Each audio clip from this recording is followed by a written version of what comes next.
well, now I'm wondering about if we can explain to the audience some background in where our revenue comes from. You know, where does this money, these millions, you know, come from? You know, the taxes and something. Would you like to explain some of that, Karen? Okay, well, I will take my information from the 2008 audit, which is the latest data we have available. In 2008, we got about 86 million in taxes, a little bit over 36 million in revenue and state revenue sharing and grants, about 15 million in investment and some other income, and almost 89 million in fees. Perhaps the more important thing to understand about that is that more or less, because if you go to these budget forums, you would think that we're lower revenue than we had before. If you look back to 2002, in '08 we had total revenue of almost 227 million. In 2002 it was about 178 million. So that's a 48 million increase. That's almost 20 million more than inflation. So our total revenue has been going up faster than inflation. And our total expenses have been going up faster than inflation. And even though we're cutting services, I mean, it's quite astounding. I think actually, and it's accelerating. If you look at the last 5 years, our property tax revenues are going up on average about 5.8. But in the '08 tax year, they went up 7%.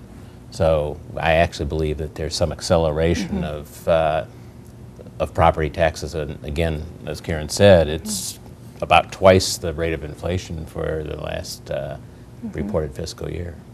So then it seems to be, from what you're saying, an issue of expenditure rather than incoming revenue?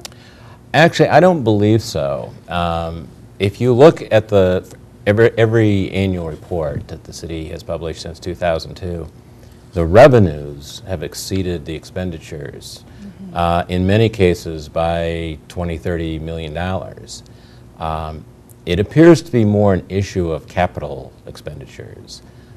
We have increased our appetite for purchase of land, construction of buildings, and that seems to be accelerating. So we're taking on more debt, and we are building more buildings. We're not repairing the ones we have necessarily, we're building new ones. And then it requires both investment funds and debt service. That seems to be, I mean, there's actually, I was surprised in looking at the amount, if you take both what the city calls increase in assets, and which corporations would call profits, and you take the depreciation, which is a non-cash item, so while you call it an expense, it doesn't cost you any money. If you add that up since 2002, it comes to over $200 million of profits and depreciation. If you were running a real estate investment trust, you would call that funds from operations. And so we seem to have a lot of funds from operations. We just seem to be buying and building things faster than the funds we have. So, I mean, there are these issues that come up, you know, like, for example, the police courts building, right? Right. And that's contrasted with the drastic cut in the police force from in 2000 there were 200, and now I think we're down to something like 100, or we will be down to 128. So can you tie that kind of together, give us an example of the impact perhaps of this police courts building and the funding? Does that fall into that picture? Well, it does, but individually, if all we had done was build the police courts building, I think we wouldn't have any problem. Right. But we have built a Wheeler Center. Yes. And we have bought land. We have, at some point, purchased a building that has so much asbestos, nothing can be done with it. Right. So, you know, it's a variety. It's not just one thing. We also seem to be pooling funds, saving them for some future projects, which I have only heard rumors about. We've also borrowed at a very high rate in the last 5 to 6 years. So, but we have a lot of cash, But as a citizen, I don't know what that's going to be used for. Let me give you another example of something that seems to be a business decision that doesn't look good. Of course, hindsight is 20/20. The mayor sold actively and promoted the Greenbelt millage, which was passed by about 2/3 of the voters, which brings in $2.2 million in revenue every year. But because of the desire to quickly purchase property, $20.5 million was borrowed. Now, we have been able to purchase land for the Greenbelt faster than our initial stream of revenue. But in hindsight, that looks pretty stupid, because I'm sure with property values the way they are today, we could have bought a lot more property for less money.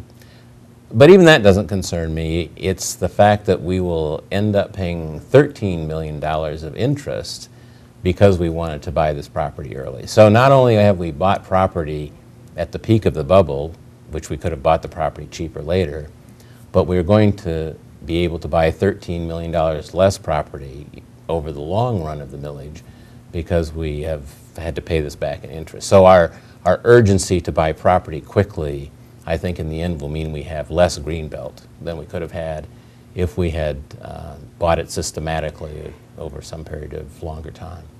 Karen, do you want to add anything to it? Perhaps another example that is interesting, and I agree there seems to be this pattern of socking away cash, and I think some of that is to sock away cash for down payments on big projects, but we don't know what those big projects are until we see them. We know we have a stadium bridge that is dangerous.